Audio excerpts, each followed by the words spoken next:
कराची के निजी होटल में आग लगने के बायस कौमी विमेन वनडे कप को फौरी तौर पर मुलतवी कर दिया गया है। विमेन वनडे कप की खिलाड़ी निजी होटल में क़याम पजीर थीं। आग लगने के वक्त तमाम खिलाड़ी मैच में मसरूफ जबकि चंद आराम के लिए होटल में ही मौजूद थीं। आग लगने के बाद उनको फौरी तौर पर स्टेडियम मुंतकिल कर दिया गया। आग लगने से बाज़ क्रिकेटर्स का होटल में मौजूद सामान जलकर खाकिस्तार हो गया। पीसीबी ने टूर्नामेंट को मुलतवी करने की वजह कराची में होटल बुकिंग में मुश्किलात बताई हैं। पीसीबी के मुताबिक कराची के तमाम निजी होटल्स बुक हैं जिसकी वजह से मुश्किलात का सामना है। पीसीबी ने टूर्नामेंट में शरीक तमाम खिलाड़ियों और मैनेजमेंट को अपने घरों को जाने की हिदायत जारी कर दी।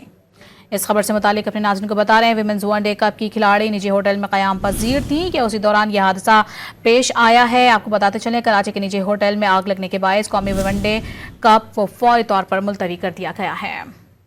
कराची के निजी होटल में आग लगने के बायस कौमी विमेन वनडे कप को फौरी तौर पर मुलतवी कर दिया गया है। विमेन वनडे कप की खिलाड़ी निजी होटल में क़याम पजीर थीं। आग लगने के वक्त तमाम खिलाड़ी मैच में मसरूफ जबकि चंद आराम के लिए होटल में ही मौजूद थीं। आग लगने के बाद उनको फौरी तौर पर स्टेडियम मुंतकिल कर दिया गया। आग लगने से बाज़ क्रिकेटर्स का होटल में मौजूद सामान जलकर खाकिस्तार हो गया।